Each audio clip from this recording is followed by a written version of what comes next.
Welcome to 99 TV. నేను బ్రహ్మనాయుడు.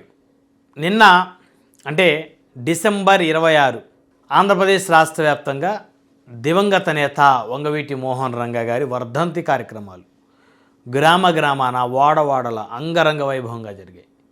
రాజకీయ పార్టీలు అయితే ఆయన వర్ధంతి చేసేందుకు పోటీ పడిన పరిస్థితి. TDP, Janasena, BJP, YSR Congress party ఇలా అన్ని పార్టీలు వంగవీటి వర్ధంతి కార్యక్రమాల్లో నిన్నల్లా చాలా బిజీ అయిపోయాయి. అయితే జనసేన పార్టీ కూడా పెద్ద ఎత్తున దివంగత నేత వంగవీటి మోహన్ రంగా గారి వర్ధంతి వేడుకలు నిర్వహించింది. సాక్షాత్తు ఆ పార్టీకి చెందినటువంటి ఎమ్మెల్యేలు మరి ఆయా నియోజకవర్గాల్లో అనేక చోట్ల ఏర్పాటు చేసినటువంటి వంగవీటి మోహన్ రంగా గారి విగ్రహ ఆవిష్కరణల కార్యక్రమాలకు హాజరయ్యారు. అదేవిధంగా వర్ధంతి కార్యక్రమాలకు హాజరయ్యారు. ఆయన విగ్రహానికి పూలమాలలు వేసి నివాళులు అర్పించారు. అయితే జనసేన పార్టీ ఇందులో కీలకంగా కొన్ని నియోజకవర్గాలు వ్యవహరించింది. టీడీపీ ఎమ్మెల్యేలు కొన్ని నియోజకవర్గాల్లో కీలకంగా వ్యవహరించారు. వైసీపీకి చెందిన మాజీ ఎమ్మెల్యేలు, మాజీ మంత్రులు కూడా అదే స్థాయిలో దివంగత నేత వంగవీటి వర్ధంతి కార్యక్రమాలు జరిపారు. ఇక ఒక పక్క చూస్తే ఆయన కుమారుడు వంగవీటి రాధ ఆయన అనేక చోట్ల మరి విగ్రహావిష్కరణ హాజరయ్యారు. మరోవైపు చూస్తే కుమార్తె వంగవీటి ఆశ ఆవిడ కూడా విగ్రహావిష్కరణ హాజరయ్యారు. వైజాగ్లో జరిగినటువంటి రంగానాడు కార్యక్రమానికి ఆవిడ ముఖ్య అతిథిగా హాజరయ్యారు.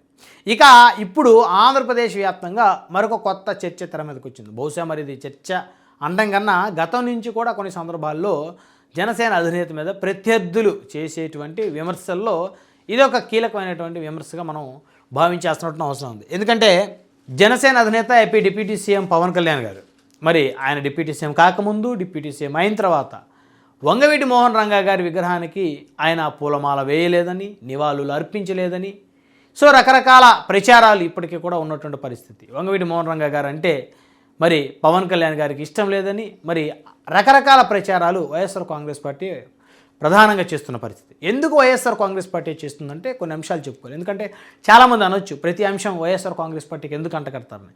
కొన్ని అంశాలు వైసీపీకి సంబంధం లేని మనం గతంలో సంబంధం లేదని చెప్పాం. ఇప్పుడు వైసీపీకి సంబంధం ఉన్న అంశాలు ఖచ్చితంగా మనం సంబంధం ఉంది అని చెప్పాల్సినటువంటి అవసరం ఉంది. సో మనకి పార్టీలు అనేది ఇంపార్టెంట్ కాదు, నిజాన్ని ప్రజలకు తీసుకెళ్ళడం అనేది ఇంపార్టెంట్. టీడీపీ, జనసేన, వైసీపీ ఈ మూడు కీలకమైనటువంటి పార్టీలు ఆంధ్రప్రదేశ్లో. అయితే తెలుగుదేశం పార్టీ ఆ విధమైనటువంటి ప్రచారాన్ని చేయాల్సినటువంటి అవసరం లేదు. ఎందుకు అవసరం లేదు? ఆల్రెడీ తెలుగుదేశం పార్టీ చెందిన చాలామంది ఎమ్మెల్యేలు వంగవీటి మోహన్ రంగా గారి విగ్రహావిష్కరణలో పాల్గొంటారు. మరి ఆయన జయంతికి, వర్ధంతికి వారు నివాళులు అర్పిస్తారు. అదేవిధంగా ఇంకొక ముఖ్యమైన అంశం, వంగవీటి మోహన్ రంగా గారి కుమారుడు వంగవీటి రాధాకృష్ణ గారు ప్రస్తుతం తెలుగుదేశం పార్టీలోనే ఉన్నారు. కాబట్టి తెలుగుదేశం పార్టీ ఎప్పుడు కూడా రంగా గారి విగ్రహానికి పవన్ కళ్యాణ్ గారు నివాళులు అర్పించలేదు అనేటువంటి ఒక విషయ ప్రచారాన్ని చిమ్మదు. ఎందుకంటే వాళ్ళకి అవసరం లేదనేది మనం ఖచ్చితంగా నొక్కి ఒక్కాని చెప్పుకోవాల్సినటువంటి అవసరం ఉంది. ఇక నెక్స్ట్ జనసేన పార్టీకి వద్దాం. జనసేన పార్టీలో చూస్తే మరి దాదాపు 70% వంగవీటి మోహన్ రంగా గారి అభిమానులే జనసేన పార్టీలో ఉన్నటువంటి పరిస్థితి. సో వాళ్ళందరూ కూడా వంగవీటి మోహన్ రంగా గారి జయంతికి, వర్ధంతులకి నివాళులు అర్పిస్తారు. సోషల్ మీడియా వేదికగా విషెస్ తెలియజేస్తారు. వర్ధంతికి నివాళులు అర్పిస్తారు సోషల్ మీడియాలో. సో కాబట్టి జనసేన పార్టీ ఎప్పుడు కూడా పవన్ కళ్యాణ్ గారు వంగవీటి మోహన్ రంగా గారికి నివాళులు అర్పించలేదు, కనీసం ఆయన విగ్రహానికి దండ కూడా వేయలేదు అని వాళ్ళైతే ప్రచారం చేసేటువంటి పరిస్థితి ఉండదు. ఎందుకంటే వాళ్ళకి వంగవీటి మోహన్ రంగా గారు ఒక్కనైతే పవన్ కళ్యాణ్ గారు మరొక్కను. సో వంగవీటి మోహన్ రంగా గారి ఆశయాల్ని పవన్ కళ్యాణ్ గారు సాధిస్తారనే నమ్మకంతో జనసేన పార్టీ ఉంది, జన సైనికులు ఉన్నారని చెప్పుకోవాలి. ఎందుకంటే ఆ పార్టీ మెజారిటీ యువత అంతా కూడా మరి వంగవీటి మోహన్ రంగా గారిని మేము పవన్ కళ్యాణ్ గారిలో చూసుకుంటున్నామని చెప్పి చెప్తూ ఉంటారు. కాబట్టి వాళ్ళు ఎప్పుడు కూడా ఆ విధమైనటువంటి విషయ ప్రచారాన్ని పవన్ కళ్యాణ్ గారి మీద చేసే పరిస్థితి అయితే ఉండదు. ఇక మూడవ పార్టీ వైఎస్ఆర్ కాంగ్రెస్ పార్టీ. ఇక వైఎస్ఆర్ కాంగ్రెస్ పార్టీ వంగవీటి మోహన రంగా గారికి పవన్ కళ్యాణ్ గారు ఒక్కసారి కూడా ఆయన విగ్రహానికి దండ వేయలేదని, నివాళులు అర్పించలేదు అని చెప్పేసి పదే పదే వైసీపీకి చెందినటువంటి వాళ్ళందరూ నిన్న అదే పనిగా ఒక ఉద్యమంలాగా సోషల్ మీడియా కానీ, మీడియా కానీ, సో మౌత్ పబ్లిసిటీ ద్వారా కానీ మరి ఈ ప్రచారాన్ని జనాల్లోకి తీసుకెళ్లేటువంటి ఒక ప్రయత్నం చేశారు. వాళ్ళు ఏం ప్రయత్నం చేస్తున్నారు? పవన్ కళ్యాణ్ గారు ఎన్టీ రామారావు గారి విగ్రహానికి కూడా నివాళులు అర్పించారు, గతంలో దండేశారు. సో ఎన్టీ రామారావు గారి జన్మదినానికి, ఆయన వర్ధంతికి లెటర్లు రిలీజ్ చేస్తారు. సో అదేవిధంగా మిగతా ఎవరైతే టీడీపీకి చెందిన కీలకమైన వ్యక్తులు ఉన్నారో వారి జయంతులకి, వర్ధంతులకి లెటర్ రిలీజ్ చేస్తారు. కానీ రంగా గారి పుట్టినరోజుకి కానీ, వర్ధంతికి కానీ ఆయన ఒక లెటర్ రిలీజ్ చేయడు. అదేవిధంగా ఆయన విగ్రహానికి ఎప్పుడు దండ వేయలేదు, నివాళులు అర్పించలేదని చెప్పేసి చాలామంది ఆయన మీద మాట్లాడుతూ ఉన్నటువంటి పరిస్థితి ఉంది. ఇప్పుడు దాని గురించి మనం కొన్ని అంశాలు చెప్పుకోవాలి. వంగవీటి మోహన్ రంగా గారికి దండేస్తేనో లేకపోతే దండం పెడితేనో మరి ఆయన ఆశయాలని ప్రజల్లోకి తీసుకెళ్ళినట్టు కాదు. ఉదాహరణ చెప్తాను నేను. ఇప్పుడు ఇందాక మనం వైఎస్ఆర్ కాంగ్రెస్ పార్టీ గురించి చెప్తా ఉన్నాం. ఎందుకంటే ఈ ప్రచారాన్ని వాళ్ళు చేస్తారు. ఎందుకు వాళ్ళు చేస్తారు అంటే, సో కాపు సామాజిక వర్గంలో ఉన్నటువంటి బలమైన ఓట్ బ్యాంకును చీల్చాలి అంటే వాళ్ళ ముందు ఉన్నటువంటి ఒక ఆయుధం వంగవీటి మోహన్ రంగా గారికి విగ్రహానికి పవన్ కళ్యాణ్ గారు ఇప్పటివరకు నివాళులు అర్పించలేదు. ఆయన అంటే అసలు గౌరవం లేదు, ప్రేమ లేదు. చిన్న వాళ్ళకు కూడా ఆయన లెటర్ రిలీజ్ చేస్తాడు. మరి ఎన్టీ రామారావు గారికి మరికొంతమంది టీడీపీకి చెందినటువంటి ఆ సామాజిక వర్గాల వారు అందరికీ పుట్టినరోజులకి వర్ధంతులకి లెటర్ రిలీజ్ చేసేటువంటి జనసేన అధినేత రంగా గారికి చెయ్యరు అనేటువంటి ఒక విషయ ప్రచారాన్ని వైసీపీ చేస్తూ ఉంటుంది. అఫ్కోర్స్ వాళ్ళు చేసేటువంటి ప్రచారం సంబంధించి నిజమనే అనుకుందాం. అయితే మనసులో ఏమైనా ఉంటుందా జనసేన అధినేతకి? మనసులో ఉండే పని అయితే గతంలో అనేక సందర్భాల్లో రంగా గారి గొప్పతనం గురించి ఆయన చెప్పాల్సిన అవసరం ఉంటుందా? బెజవాడలో ఏదైనా రాజకీయం గురించి మాట్లాడాలంటే బెజవాడ మహానగరంలో వంగవీటి మోహన్ రంగా గారి పేరుని పలకకుండా ఆలోచించకుండా ఆ రాజకీయాలు మనం మాట్లాడలేమని కూడా చెప్పారు. ఆంధ్రప్రదేశ్ రాష్ట్రంలో ఒక బలమైన శక్తిగా ఎదిగినటువంటి రంగా గారు, నిరాయుధుడిగా ఉన్నటువంటి రంగా గారిని ఆ రోజు ఆ ప్రభుత్వం మరి ఆ పెద్దలు చంపడం తప్పని కూడా ఆయన గతంలో చెప్పారు. ముక్కుసూటిగా చెప్పారు. ఆయన ఒకటే మాట, నిరాయుధుడిగా ఉన్న రంగా గారిని చంపడం తప్పన్నారండి. ఎవరినన్నారో అందరికీ అర్థమైంది. కానీ వైఎస్ఆర్ కాంగ్రెస్ పార్టీ వంగవీటి రాధా గారు వైసీపీలో ఉన్న నాలుగు రంగా గారి చిత్రపటాలకు పూలమాలు వేశారు, జయంతులు వర్ధంతులు చక్కగా చేశారు. రాధా గారు ఎప్పుడైతే వైసీపీ నుంచి వెళ్ళిపోయారో ఇప్పటి వరకు ఆయన చిత్రపటాన్ని ముట్టుకుందే లేదా పార్టీ అధినేత. మళ్ళీ నిన్న ఆయన ట్వీట్ చేశారు రంగా గారి వర్ధంతికి. దానికి ఏంటి బలమైన కారణం అంటే రంగా గారి అభిమానుల్ని ఎంతో కొంత తమ వైపుకు తిప్పుకోవాలనేటువంటి ఉద్దేశం. సో కాబట్టే వైఎస్ఆర్ కాంగ్రెస్ పార్టీకి చెందినటువంటి వారు ఈ విధమైన ప్రచారం చేస్తారు. అంటే పవన్ కళ్యాణ్ గారు రంగా గారి విగ్రహానికి దండేస్తే కడుపు నిండిపోతుందా? రంగా గారి అభిమానులకి దండేసి నివాళులు అర్పిస్తే కడుపు నిండిపోతుందా? ఇప్పటికే అనేక మంది వంగవీటి మోహన్ రంగా గారిని కులానికి పరిమితం చేశారు. ఇప్పుడు చాలామంది ఆయన విగ్రహాలు ఆవిష్కరించినప్పుడు కానీ ఆయన జయంతులు వర్ధంతులు కానీ మరి ఆయన అభిమానులను చెప్పుకునే వాళ్ళు చాలామంది మైక్ పట్టుకుంటే ముందు మాట్లాడేది ఆయన కులం గురించి మాట్లాడతారు. వంగవీటి మోహన్ రంగా గారి కులం గురించి. ఆయన అన్ని వర్గాల నాయకుడు. ఆయన ఆ రోజు అసెంబ్లీలో ఎమ్మెల్యేగా ఉన్నప్పుడు బెజవాడ నగరంలో బలమైన నేతగా ఎదిగేటప్పుడు కానీ ఎదిగిన తర్వాత కానీ రాష్ట్ర స్థాయిలో ఒక గుర్తింపు వచ్చిన తర్వాత కానీ ఆయన వెనక బలంగా కమ్మ సామాజిక వర్గం ఉంది, కాపు సామాజిక వర్గం ఉంది, రెడ్డి సామాజిక వర్గం ఉంది, ఎస్సీలు బలంగా ఉన్నారు, మైనారిటీలు ఇంకా బలంగా ఉన్నారు, బీసీలు ఉన్నారు. అన్ని వర్గాలను కలుపుకుంటేనే ఎవరైనా అసెంబ్లీకి వెళ్ళగలిగేది. ఒక శాసనసభ్యుడిగా ఎన్నికవ్వాలంటే ఒక కులంతో అయ్యే పరిస్థితి లేదు. కానీ రంగా గారిని ఆ విధంగా కులానికి పరిమితం చేసి అన్ని కులనాయకుడిగా మరి తెలిసి చేశారు. కొంతమంది తెలియక కొంతమంది చేశారు మూర్ఖత్వంతో, లేకపోతే మా కులం వాడు అని గొప్పగా చెప్పుకోవడానికి కాపు సామాజిక వర్గం రంగా గారిని కులానికి పరిమితం చేసిన పరిస్థితి. అంటే ఇప్పుడు అందరికీ అర్థమవుతా ఉంది ఆయన కులనాయకుడు కాదు, ఆయన జననాయకుడు అని చెప్పేసి ఈ తరం యువతకైతే అర్థమైంది. కొంతమంది చేసిన పొరపాట్ల వల్ల ఆయన మీద పడినటువంటి కులముద్ర, ఆయన చనిపోయిన తర్వాత పడినటువంటి కులముద్ర. అయితే ఇప్పుడు పవన్ కళ్యాణ్ గారు రంగా గారికి చిత్రపటానికి దండేస్తే ఏమంటారంటే రంగా గారి అభిమానుల్ని వాడుకోవడం కోసం పవన్ కళ్యాణ్ గారు దండేశారు. సో రంగా గారి అభిమానుల ఓట్ల కోసం దండేశారు.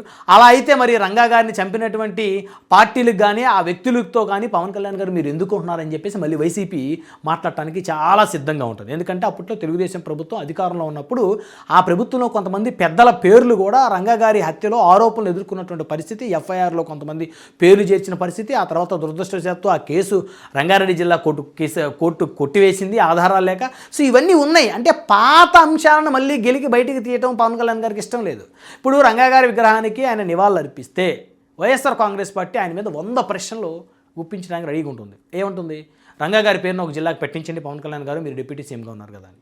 మరి జగన్మోహన్ రెడ్డి గారు 5 ఏళ్ళు ముఖ్యమంత్రిగా ఉన్నప్పుడు రాష్ట్ర వ్యాప్తంగా ప్రతి గ్రామం నుంచి స్థానిక రెవెన్యూ కార్యాలయాలకి, కలెక్టర్ ఆఫీసులకి రంగా గారి పేరు మీద ఒక జిల్లాకి పేరు పెట్టండి, కృష్ణా జిల్లాకి రంగా గారి పేరు పెట్టండి అని చెప్పేసి మరి ఎంతోమంది వినతి పత్రాలు ఇస్తే కనీసం ఇలా వినతి పత్రాలు వచ్చాయని కూడా జగన్మోహన్ రెడ్డి గారు నోటి వెంట మాట్లాడాల. అంటే ఆయనకు ప్రేమ ఉన్నట్ట? రంగా గారు అంటే ప్రేమ ఉన్నట్ట? అంటే ఒక విగ్రహానికి దండేసి నివాళులు అర్పించి దొంగ నివాళులు అర్పిస్తే సరిపోతుందా? మరి రంగా గారిని అత్యంత దారుణంగా ఈ మధ్యకాలంలో ఒక 6-7 సంవత్సరాల క్రితం విమర్శించిన వాళ్ళు కూడా వైసీపీలో లేరా? సో ఇలా చెప్పుకుంటా పోతే చాలా ఉంటాయి. అంటే జగన్మోహన్ రెడ్డి గారికి ఏమి వంగవీటి మోహన్ రంగా గారి మీద ప్రేమ ఉండదు. నిజంగా ఉంటే ఆయన కుమారుడు రాధాకృష్ణ గారు వైసీపీలో ఉన్నప్పుడు రంగా గారి విగ్రహాలకు దండ వేయడానికి వెళ్ళేట క్రమంలో ఆయన్ని అడ్డుకున్నారు, ఆయనకి రకరకాల ఆంక్షలు పెట్టారని ఆయన కూడా చెప్పాడు. ఆయన ఆ అంశానికి, ఆ ప్రశ్నకి వైసీపీ ఇప్పటికి కూడా స్పందించలేదు, సమాధానం చెప్పలేదు. అయితే వాస్తవం అవాస్తవం అనేది మనమైతే చూసింది లేదు కాబట్టి, రాధా గారు చెప్పినటువంటి అంశం కాబట్టి ఇది చాలా కీలకమైనటువంటి అంశం.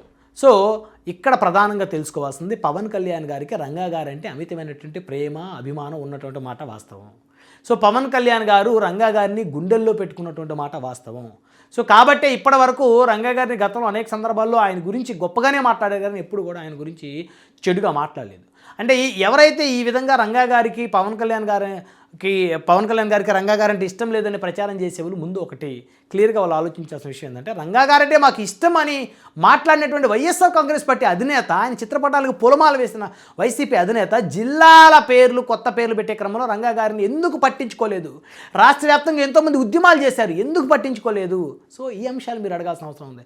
సో ఇప్పుడు పవన్ కళ్యాణ్ గారు రంగా గారి చిత్రపటానికి పూలమాల వేసినా, లేకపోతే నివాళులు అర్పించినా, ఆయన్ని రాజకీయంగా ఈయన వాడుకున్నాడు అనేటువంటి మరొక ప్రచారాన్ని కూడా తమ ప్రత్యర్థులు చేస్తారనేటువంటి ఒక ఆందోళన ఆయనలో ఉండుండొచ్చు బహుశా. అందుకనే ఆయన కొన్ని పరిస్థితుల కారణంగా దూరంగా ఉండుండొచ్చు. ఆల్రెడీ ఇప్పుడు రంగా గారి మీద పెద్ద ఎత్తున కులనాయకుడిగా ముద్ర వేశారు. ఆయన చనిపోయిన తర్వాత దురదృష్టవశాత్తు చాలామంది గుంట నక్కల రంగా గారిని కులానికి పరిమితం చేసిన పరిస్థితులు ఉన్నాయి. కాబట్టి ఆ విధమైనటువంటి విధానం పవన్ కళ్యాణ్ గారి మీద కూడా రుద్దుతారేమో అనేటువంటి ఒక భయము, ఆందోళన, ఒక జాగ్రత్త పవన్ కళ్యాణ్ గారిలో ఉండుండొచ్చు. సో ఇలా చాలా ఎపిసోడ్స్ ఉంటాయి. నిజంగా పవన్ కళ్యాణ్ గారికి రంగా గారంటే ప్రేమ లేకపోతే అనేక సభల్లో ఆయన గురించి రంగా గారు చిరంజీవి గారిని కలవాలని చెన్నై వచ్చినప్పుడు ఒక సినిమా షూటింగ్ నిమిత్తం, అంటే అప్పట్లో చైతన్య రథం సినిమాలో చిరంజీవి గారిని యాక్ట్ చేయమని చెప్పేసి రంగా గారు అడిగారని రకరకాల కథనాలు ఇప్పటికీ ఉన్నాయి. సో ఆ క్రమంలో రంగా గారికి తను టీ కూడా తెచ్చి ఇచ్చానని చెప్పేసి అన్నారు. అంటే ఎవరైనా ఇంటికి వస్తే చుట్టాలు ఖచ్చితంగా ఎవరైనా టీ, కాఫీ ఇస్తారు. సో అదేవిధంగా పవన్ కళ్యాణ్ గారు ఇచ్చి ఉండొచ్చు. దాన్ని కూడా ఆ రోజు వైఎస్ఆర్ కాంగ్రెస్ పార్టీ పవన్ కళ్యాణ్ గారిని ఇష్టానుసారంగా ఆయన మీద బురద జల్లి, మీరు నిజంగా రంగా గారికి టీ ఇచ్చారా, కాఫీ ఇచ్చారా అని చెప్పేసి, అంటే ప్రతి అంశంలో కూడా వాళ్ళు చేస్తున్నటువంటి బ్లేమింగ్ ఏదైతే ఉందో దాన్ని జనసైనికులు గుర్తుపెట్టుకోవాల్సినటువంటి అవసరం అయితే ఖచ్చితంగా ఉందనేటువంటి ఒక అభిప్రాయం కూడా ఇటు రాజకీయ వర్గాల్లో వ్యక్తమవుతోంది.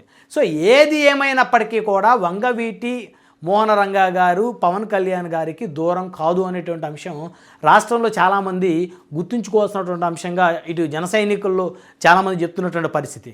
సో నిజంగా అలాంటి పరిస్థితి ఉంటే వంగవీటి మోహన్ రంగా గారికి సంబంధించినటువంటి కార్యక్రమాలు జనసేన ఎమ్మెల్యేలు పాల్గొనేవారు కాదు. సో కాబట్టి పవన్ కళ్యాణ్ గారు కూడా కొన్ని విషయాలు ఆచితూచి అడుగులేస్తున్నటువంటి పరిస్థితి. ఖచ్చితంగా రాబోయే రోజుల్లో రంగా గారికి నివాళులు అర్పిస్తారేమో, రంగా గారికి ఏదైనా ఒక స్మారక చిహ్నంగా పవన్ కళ్యాణ్ గారు ఏదైనా ఒక నిర్మాణం చేపడతారేమో.